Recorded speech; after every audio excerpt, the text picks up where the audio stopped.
Olá, seja bem-vindo. Vamos avançando no nosso estudo de Atos, né?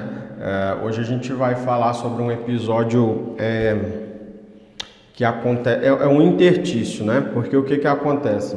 Nós estudamos e estávamos vendo o avançar da igreja nos territórios dos gentios, conforme os judeus gostavam de dizer, né? Nós vimos o relato do que aconteceu em Antioquia. Nós vimos que em Antioquia começaram a se converter mais pessoas de língua grega, mais gentios. Nós vimos que Barnabé e Paulo foram enviados até lá para discipular essas pessoas, para ajudar na consolidação do trabalho que estava sendo feito ali, né? Nós vimos que depois eles voltaram, foram para a Judéia, foram enviados Barnabé e Saulo à Judéia com mantimentos para ajudar os irmãos que iam passar por uma dificuldade profetizada por Ágabo, tá? E aí, no capítulo 12, no capítulo 13 você vai ver a primeira viagem missionária de Paulo e Barnabé. Viagem missionária mesmo, para plantar a igreja, ok? Só que entre o que aconteceu na Antioquia, né, e a primeira viagem missionária, o texto do capítulo 12 vai nos contar uma história que ela também é uma marca registrada da história da igreja, que é o destino de Tiago, irmão de João. Bem, o capítulo 12, do versículo 1 diz assim, ó: naquela mesma ocasião, né, no mesmo período ali em que acontece de Paulo e Barnabé voltarem à Judéia, o rei Herodes decidiu maltratar alguns da igreja. Começa então uma perseguição acontecendo por um outro viés. Se Paulo tinha começado ali a liderar a perseguição no primeiro momento, agora Paulo se torna cristão, Paulo aceita Jesus Cristo e a igreja começa a ser perseguida novamente. Como é que ela começa a ser perseguida? Pelo rei Herodes. Então ele decidiu maltratar alguns da igreja e nessa de fazer isso, ele matou ao fio da espada Tiago, irmão de João. Dos apóstolos, o primeiro a morrer, o primeiro a se tornar mártir é Tiago, irmão de João. Lembra lá dos filhos de Zebedeu, né? Lembra lá da mãe deles pedindo: Senhor, quando tiveres na sua glória, né, faz com que um dos meus filhos sente a tua direita e outra a tua esquerda. Eu acho muito interessante esse texto, porque o filho da direita e da esquerda proposto por aquela mãe são exatamente João e Tiago. E eu acho muito interessante que Jesus pergunta para eles: olha, vocês têm condições de beber do cálice que eu vou beber? Vocês têm condição de entender o sofrimento que eu vou passar? E aí eles respondem: não, a gente tem condições. Jesus Cristo fala: vocês não sabem nem o que estão me pedindo, estar à minha direita e à minha esquerda já está decidido na minha glória, porque a glória de Jesus não é o trono, a glória de Jesus era a cruz, né? Então ele estava se referindo, segundo o comentário de Timothy Keller, aos ladrões que estariam um de um lado e outro do outro, mas ele responde para aqueles dois jovens o seguinte: ele fala: mas vocês vão beber do cálice que eu estou bebendo. Vocês também vão ser perseguidos por causa dessa mensagem e vocês também vão padecer por causa dessa mensagem. E aqui nós vemos o desfecho de João. De Tiago. Tiago é o primeiro dos apóstolos a ser morto nessa perseguição feroz, nessa decisão de maltratar a igreja decidida por Herodes. Tiago encontra então o seu destino, se tornar o primeiro mártir entre os apóstolos, né, do cristianismo, porque o primeiro mártir, né, do evangelho, da propagação do evangelho, o primeiro mártir é Estevão, mas entre o colegiado dos 12 apóstolos acontece primeiro com Tiago. O 3 diz assim: vendo que isso agradava os judeus, prosseguiu, mandando prender também Pedro. E aqueles eram os dias dos pães sem fermento. Ele está querendo dizer que era período da Páscoa. E olha só que coisa interessante, aquilo que eu estava falando. Naquele período, o líder, um rei, ele dependia de carisma, né? Ele dependia de algum tipo de característica que faça com que com que o povo compre, né, a ideia dele estar no poder. Então, quando Herodes começou a maltratar a igreja e matou Tiago, aquilo agradou os judeus, aquilo agradava o povo da religião judaica, que era um grupo muito barulhento. E aí o que ele fez? Ele mandou prender também Pedro. Ele falou: já matei um apóstolo, agora eu vou na captura do outro. O 4 diz assim: tendo-o detido, colocou-o na prisão, entregando-o a 4 grupos de 4 soldados, cada um para o guardarem, e pretendia apresentá-lo ao povo depois da Páscoa. Pedro estava na prisão, mas a igreja orava a Deus com insistência em seu favor. Irmãos, aqui a gente pesca algumas coisas importantes desse relato. A primeira coisa importante que a gente pesca acerca desse relato é que, assim, Tiago foi assassinado, Tiago foi executado pela ordem de Herodes. Vendo que isso ajudou a sua fama política, ele prendeu a Pedro na época dos pães asmos, e depois da Páscoa ele iria apresentar Pedro, e muito provavelmente Pedro teria o mesmo fim naquele momento. A igreja, vendo que um dos homens do colegiado apostólico já tinha sido assassinado, quando soube de Pedro, eles decidiram se juntar e começaram a orar a Deus com insistência em favor de Pedro. Ou seja, o foco da oração era o apóstolo Pedro. E aí acontece alguma coisa.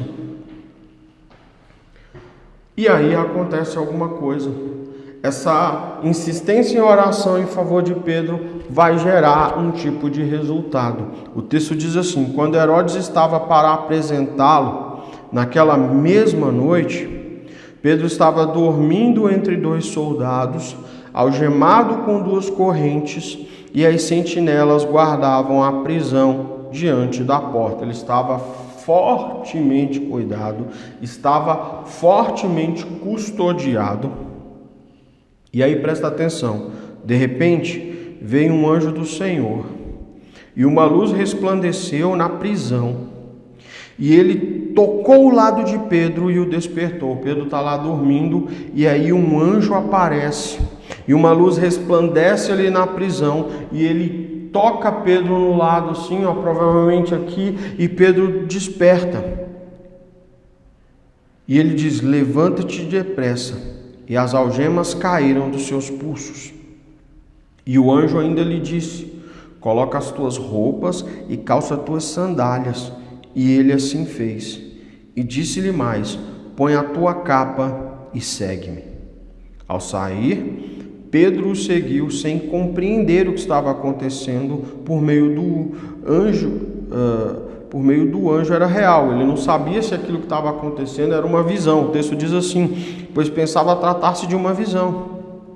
Depois de passar pela primeira e segunda sentinelas, os caras estavam lá vigiando e os caras não viram ele passando. Chegaram à porta de ferro que dá para a cidade, que se abriu sozinha para eles, e saindo desceram uma rua, e logo o anjo se afastou dele. Então, caindo em si, Pedro disse: agora sei que de fato o Senhor enviou o seu anjo e me livrou da mão de Herodes e de toda a expectativa do povo judeu. Irmãos, a perseguição, ela é um propósito de Deus. Ela naturalmente vai acontecer. Só que isso não significa dizer que a igreja não tem que agir diante de determinadas circunstâncias. Pedro estava numa situação de risco, a perseguição está cada vez se alastrando mais, e aí por uma condição política, Herodes prende Pedro depois de matar Tiago, depois de ver o quão bom foi matar o apóstolo Tiago. E aí o que acontece? A igreja responde. E como é que a igreja responde? A igreja não responde pegando em armas. O que eu acho mais interessante é isso. Eu vejo algumas pessoas tirando o texto lá de quando Jesus Cristo pede para que os discípulos tragam algumas espadas. Eu vejo pessoas tirando aquele texto do contexto. Nós não sabemos por que Jesus Cristo pediu aquilo. Mas com certeza depois você não vai ver os apóstolos montando o clã das adagas voadoras de Jeová para se defender de quem tentasse ir contra eles. Você não vai ver isso acontecer. Quando Herodes decidiu prender Pedro, prendeu. E a igreja, preocupada com aquela situação, assolada, porque já tinha perdido um dos líderes da igreja, o apóstolo Tiago, eles decidem reagir. Como é que eles reagem? Eles reagem orando a Deus insistentemente. A principal arma que um cristão tem nessas horas é a oração. Sabe, obviamente que hoje, nos dias em que nós vivemos, nós não podemos entender que eu preciso apenas orar. Não, nós vivemos numa democracia, você tem um direito a um voto, eu tenho um direito a um voto. Isso daí faz com que a gente possa tentar pelo menos mudar direcionamentos políticos no nosso país. Mas naquele período não era assim que as coisas funcionavam. O que eles tinham para eles? O que estava acontecendo é que havia muitas revoltas, havia pessoas que montavam facções terroristas. Alguns estudiosos acreditam que Barrabás, que foi decidido ser solto lá no dia em que Jesus foi crucificado, ele foi preso porque estava liderando uma revolta. Estava participando de uma revolta contra os romanos. Era o que eles tinham para fazer. Essas revoltas, elas nunca foram endossadas pelo povo de Deus. Elas nunca foram endossadas pela doutrina cristã. Não faz parte da doutrina cristã esse tipo de revolta. Então, naquela situação, o que eles poderiam fazer? Eles poderiam pegar em armas e tentar fazer um resgate miraculoso de Paulo de forma sinistra ali, com armas e tudo, com revolta, matar gente.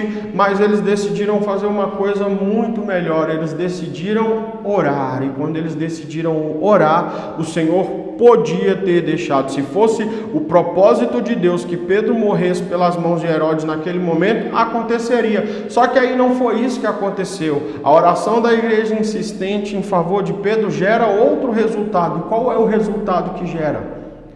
Obviamente, um resgate miraculoso, mas um resgate que não produziu nenhuma morte. O Senhor manda um anjo dele, o anjo entra, acorda Pedro, ele está dormindo acorrentado do lado de 2 soldados, as algemas de Pedro caem, ele passa pelas 2 sentinelas, ninguém vê ele, a porta de aço que dá para a cidade se abre sozinha. Pedro ainda não sabe se está dormindo, se está sonhando, acordado, mas de repente quando ele vê, ele está na rua. E quando ele está lá na rua, aí ele entende que o Senhor o livrou da mão de Herodes. Muito provavelmente, se isso não tivesse acontecido, Pedro poderia ter encontrado seu fim ali, mas o Senhor teve graça, e eu creio nisso, por causa da oração da igreja, porque se não fosse assim, qual é o intuito de Lucas registrar isso dessa forma aqui? Então, não importa o que esteja acontecendo, irmão, não cesse de orar. A gente não pode achar que apesar de nós termos o voto em nossas mãos, nós também precisamos orar, porque nem sempre o nosso voto reflete a vontade de Deus, mas as nossas orações, colocando tudo nas mãos do Senhor, intercedendo em favor dos santos, intercedendo em favor da igreja, faz com que o propósito de Deus seja estabelecido na igreja também. Nossas orações precisam ser feitas conhecidas. A Bíblia nos instiga o tempo todo a levar uma vida de oração, nos instiga o tempo todo a levar uma vida de entregar as nossas petições ao Senhor, de fazer as nossas petições conhecidas. O próprio Jesus Cristo nos ensina e nos instrui a fazer isso, nos ensina a pedir, nos ensina a orar, nos ensina a entregar isso diante de Deus, em colocar nossa fé em Deus. Todas essas coisas, elas precisam continuar sendo estimuladas na igreja. E aí, aconteça o que acontecer, a resposta sempre virá das mãos de Deus. Não cesse de orar, não cesse de interceder, não cesse de confiar nos joelhos dobrados e, principalmente, não cesse de orar, não cesse de acreditar no propósito de unidade da igreja.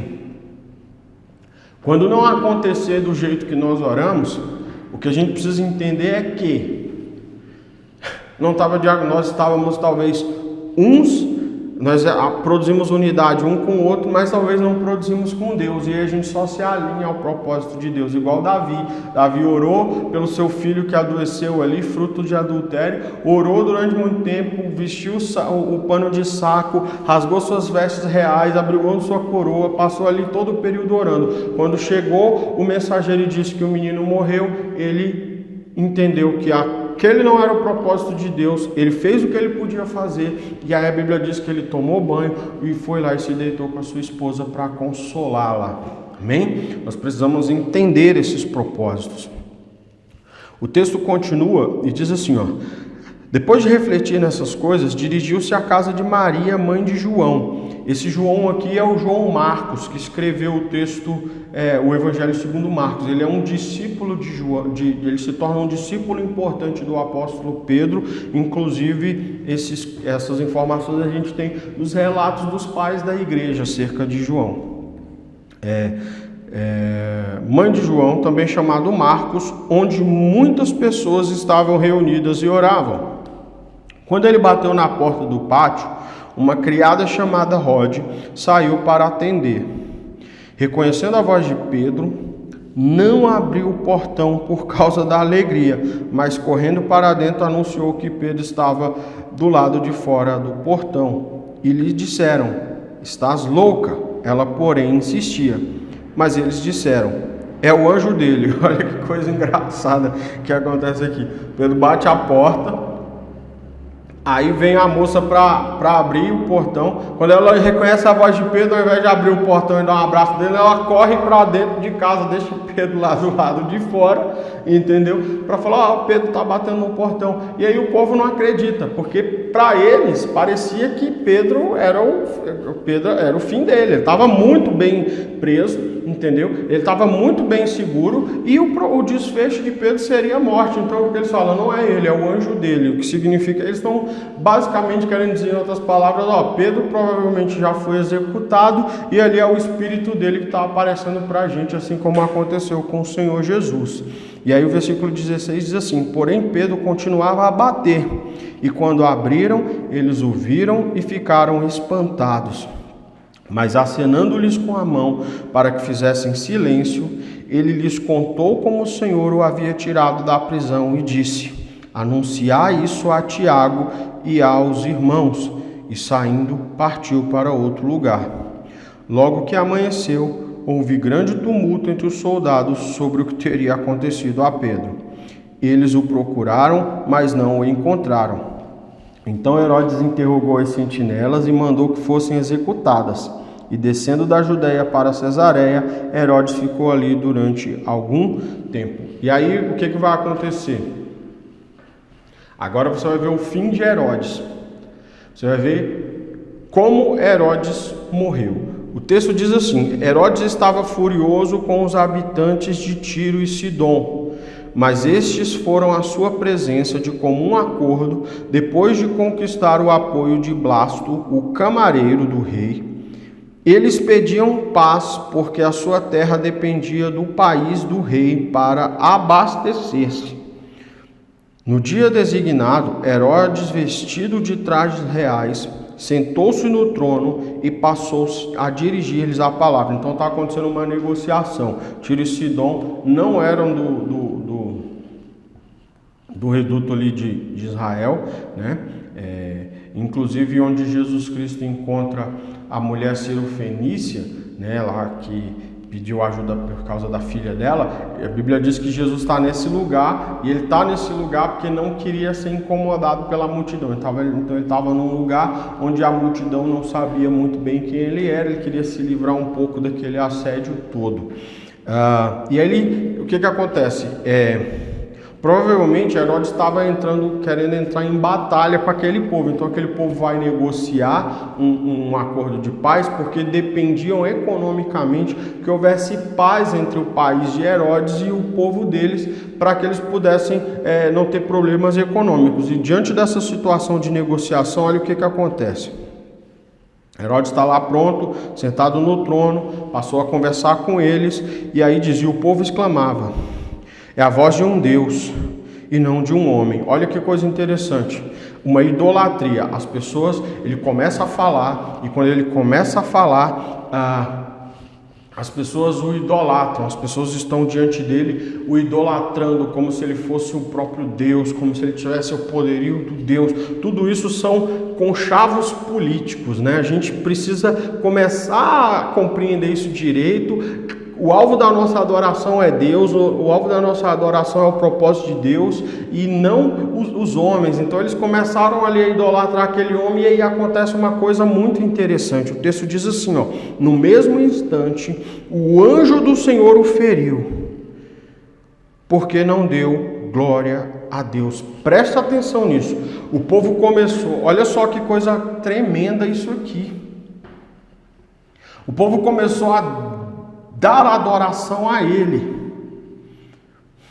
O povo começou a dar adoração ao rei Herodes. Aí o que aconteceu? Ele não direcionou isso a Deus, ele não realocou isso a Deus. Ele era um homem que não glorificava a Deus, ele era um homem apaixonado pelo que ele era. O povo estava ali adorando ele, ele entendia todo o seu poder, gostava do poder que tinha, e aí diz que naquele mesmo instante, enquanto da boca do povo sai adoração a Herodes, da parte de Deus, Deus manda um anjo dele nos mesmos termos do que a gente via no Antigo Testamento. Irmão, nós estamos falando do período da graça, isso aqui já é época da graça, preste atenção nisso.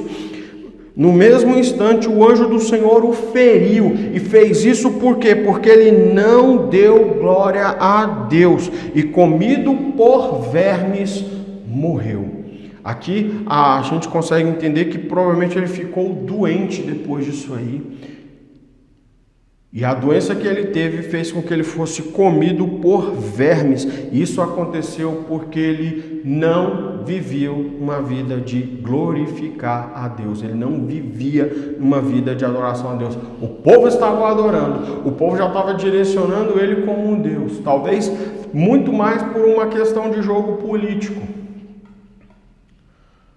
E ao contrário do que as pessoas estavam pensando, ao contrário da idolatria política que se estabeleceu com Herodes, Herodes morreu por não glorificar a Deus, ferido pela própria mão do Senhor, porque foi um anjo do Senhor que o feriu, e ele morreu comido de vermes. Por quê?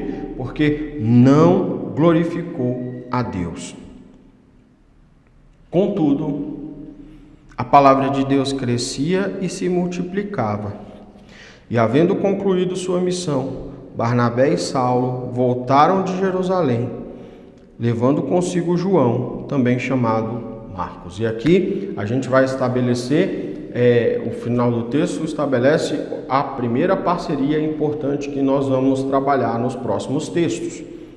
João, Barnabé e Paulo. Marcos, mais precisamente, João Marcos, Barnabé e Paulo. Essa trinca de comissionados, eles vão ser importantes nos nossos próximos textos, e eles também vão ser importantes lá no finalzinho do ministério de Paulo, quando ele escreve sua segunda carta ao seu discípulo Timóteo. Amém? Então, é isso que a gente vai estudar a partir da próxima semana. A gente vai começar a trabalhar as viagens missionárias e a gente vai ver como é que foi o trabalho desses três homens de divulgação do Evangelho do Senhor Jesus. Mas eu quero contrapor da seguinte forma para a gente terminar. Eu quero trazer aqui a ideia básica de que houve perseguição. Essa perseguição chegou até Pedro foi preso, o Senhor o livrou, e aí do outro lado nós tínhamos um Herodes apaixonado pelo poder. Nós tínhamos um Herodes que fazia com que as pessoas chegassem diante dele e o adorassem como se fosse um Deus, que o bajulassem como se ele fosse a vontade de Deus, ou como se fosse um Deus propriamente dito. E nós temos a resposta de Deus, que não aprovava o que ele fazia. Ele não tinha uma vida de acordo com o propósito de Deus, ele não glorificou a Deus, e por causa disso o anjo o feriu. E o fim dele foi muito triste. Ele definhou comido por vermes. Enquanto o desfecho desse poderoso homem, que se achava muito importante, foi esse, do outro lado nós temos a palavra de Deus crescendo e se multiplicando, e aí nós temos uma comissão de homens de Deus se levantando, serão muito importantes nos próximos relatos, levando a palavra de Deus. Nós vamos falar então da comissão de Paulo, Barnabé e João Marcos, que vai causar um barulho tremendo no continente, falando e levando a palavra de Deus aos gentios. É o que eu tinha por hoje. Fiquem com Deus e até a próxima.